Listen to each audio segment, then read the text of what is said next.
কুণাল মল্লিকের। যা হবার তাই হয়েছে, মিথ্যে এমনি করে হেরে যায়। পবিত্র মল্লিক কুণাল মল্লিকের মতো আমার দাদাও হেরে গেছে। না, আমি হারিনি। এই বসন্ত বোস হারতে শেখেনি। পরাজয় শব্দটা আমার অভিধানে লেখা নেই। তাহলে এই শব্দটাকে তো আপনি আবার নতুন করে আপনার অভিধানে বসিয়ে দিন বসন্ত বাবু। কেন? কারণ আমার ছেলে পূর্ণকে নিয়ে আমি এখান থেকে চলে যাব। না, পূর্ণ এখানেই থাকবে। বসন্ত বাবু, আমি বসন্ত বোস বলছি। পূর্ণ চিরকাল আমার আর লতার সন্তান হয়েই থাকবে। না থাকবে না। হ্যাঁ, থাকবে। পূর্ণ ডাক্তারদের সমাজে তার কত সম্মান বেড়েছে। স্কুল, কলেজ, সমাজ সবাই জানে পূর্ণ আমার সন্তান, লতা তার মা। কিন্তু ঈশ্বর তো জানে যে তার মাকে। আপনারা তো জানেন বসন্ত বাবু যে পূর্ণের আসল মাকে। সবাই জানলেও আমরা পূর্ণকে ছাড়বো না। শেষ পর্যন্ত তুমিও। কেন? আমার হৃদয়টাকে পাথর দিয়ে গড়া। আমার দু বান্ধবী মিলে পূর্ণকে মানুষ করলেও, দাদা তার মামা হলেও আমার স্নেহ কি স্পর্শ করেনি। আমাকে সে কাকা বলে রাখে। সে চলে গেলে আমার কি কষ্ট হবে না? শরতের শিশিরের মতো আমার চোখের জল শুধু টপ টপ করবে, টপ টপ করে পড়বে। তুমি হিসাব করে দেখো, এই টপ টপ করে চলে পড়া জলে এই মাটির বুকেতে দাগ একটু রয়েছে।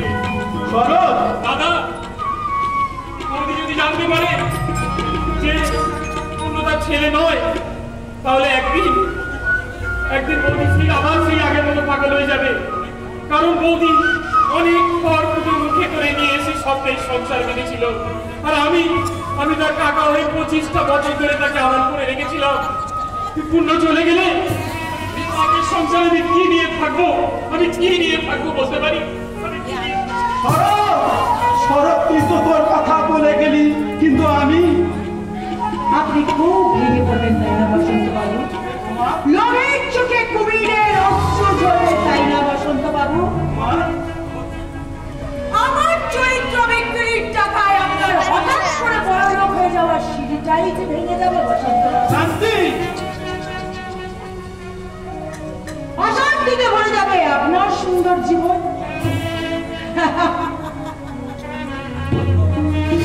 আর খাওয়া বন্ধ হয়ে যাবে। দেশটাই কাটিয়ে দিয়ে দাঁত খোঁচাতে খোঁচাতে মাংসের ছিপড়ের ব্যবহার করা আর আপনি পারবেন না। আবার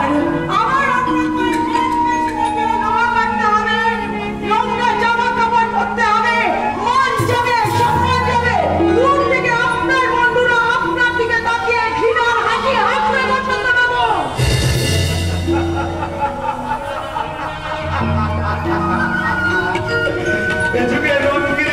শান্তি দেবী, টাকা সুখ বিলাস, তাহলে তোমাকেও ছোট করতে পারে। ছোট?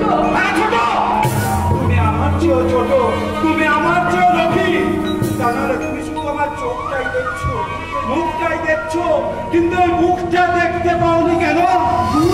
হ্যাঁ, মুখটা যে বুকের মাঝন দিয়ে ঢেকে রাখা হৃদয়ের মাঝখানে চুপি চুপি জন্ম নিয়েছে একটা অসহায় ব্যক্তিত্ব। বসন্ত বাবু, প্রথমে আমি বুঝতে পারিনি শান্তি দেবী। পূর্ণকে ভেবেছিলাম সুখের বর্ষিতে গাঁথা স্বাচ্ছন্দ্যের চোখ, সে আমার জীবন গড়ার হাতিয়ার। তাই লতা যখন পূর্ণকে নিজের সন্তান ভেবে আদর করত, আমি তখন মনের দুঃখে মদ খেয়ে মাতাল হয়ে যেতাম। কেন জানো? কেন? আমি জানতাম, কিন্তু হতভাগিনী লতা জানতো না যে কাকের বাসা থেকে কোকিলের বাচ্চাটা একদিন উড়ে যাবে। লতার মাতৃত্বের মন্দির থেকে পূর্ণকে লুণ্ঠন করে নিয়ে যাবে তার কর্মচারী মা শান্তি।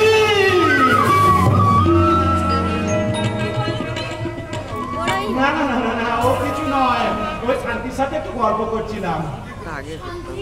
শান্তির সাথে গল্প? কিসের গল্প? অশান্তির গল্প? কাকের বাসা থেকে কোকিল ছাতা পালিয়ে যাবার গল্প? লতা, বলো, কে কাক? কে কোকিল? আমার যদি বাচ্চা যদি কোকিল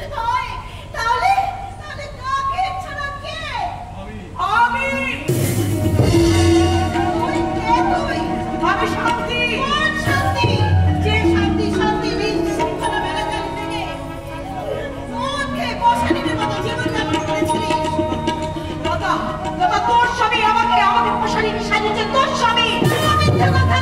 তোকে বসানিকে সাজিয়েছে তোর এই অসম্মানিত ভালোবাসা। কামনে এবারে নিজের মতো হয়ে তুই পবিত্র মল্লিকের সন্তানকে তুই গর্ভে ধারণ করেছিলি। তোর সেই অসম্মানিত মা ভূমিষ্ঠ হয়ে পৃথিবী থেকে চলে গেছে। তুই আমার সন্তানকে নিজের সন্তান বলে দাবি করতে এসেছিস। তোর মা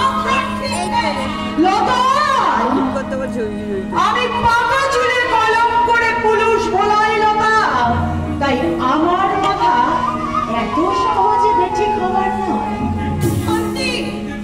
নিজের সন্তানকে পাহাড়িয়ে তুই যখন পাগল হয়ে গিয়েছিলি, যখন নিজের সন্তানের মাথা বালিশকে সন্তান মনে করে তুই দুধ খাওয়াতিস, তুই ঘুম পাড়াতিস, কখনো হাসতিস কখনো কাঁদতিস।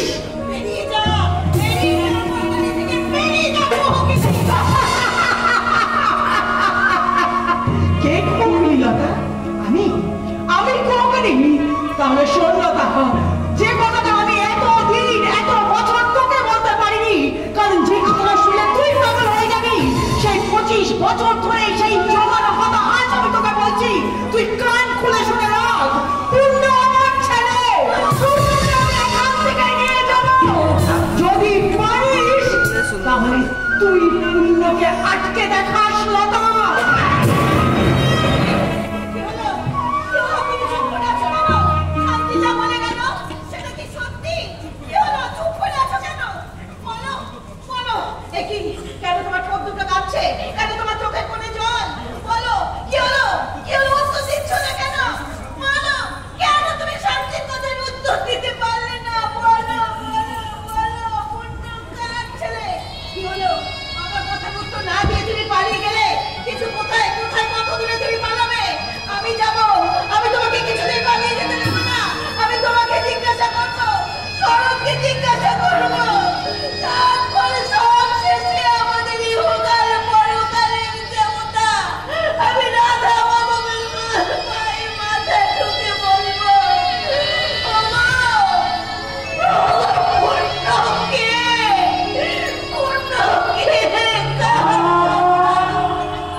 ঝগড়া করেছো?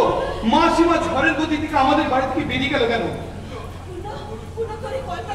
আমার বুকটা একবার ভালো করে দেখো বাবা, দেখ দেখ দেখ। কেন মা?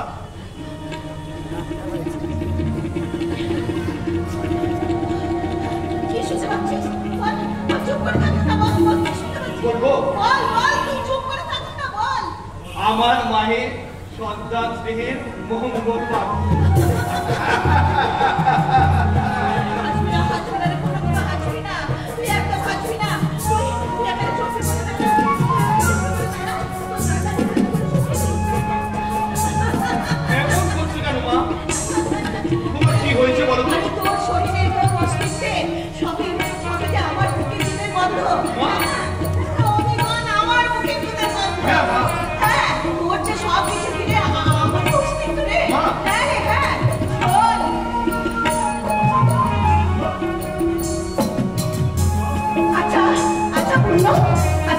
বলতো বাবা, কোনোদিন কখনো কোনোদিন যদি আমার বয়সী কোনো মহিলা এসে তোকে যে বলে যে তুই আমার সন্তান, তাহলে তুই তখন কি বলবি?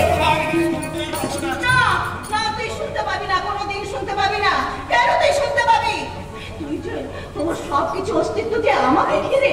হ্যাঁ, আমি তোর মা। আমি তোকে দুধ খাইয়েছি, আমি তোকে কাজল করিয়েছি, আমি তোকে চান করিয়েছি, আমি তোকে ঘুম পাড়িয়েছি। আচ্ছা, তোর মনে আছে বাবা? তোর মনে আছে কতদিন তুই আমার বুকে মাথা রেখে ঘুমিয়ে পড়েছিলি? মনে থাকবে না কেন মা? আমি মানসিক রোগী ডাক্তার। আমি যদি তোমার কথা ভুলে যাই, আমি যদি সব কথা ভুলে যাবো মা। আমাকে তুমি আশীর্বাদ করো মা, আমি যেন তোমার কথা কোনোদিন ভুলে না যাই। দীর্ঘজীবী হ বাবা, দীর্ঘজীবী হ। মায়ের মুখ জুড়ে তুই বেঁচে থাক বাবা, তুই মায়ের মুখ জুড়ে বেঁচে থাক। ঈশ্বর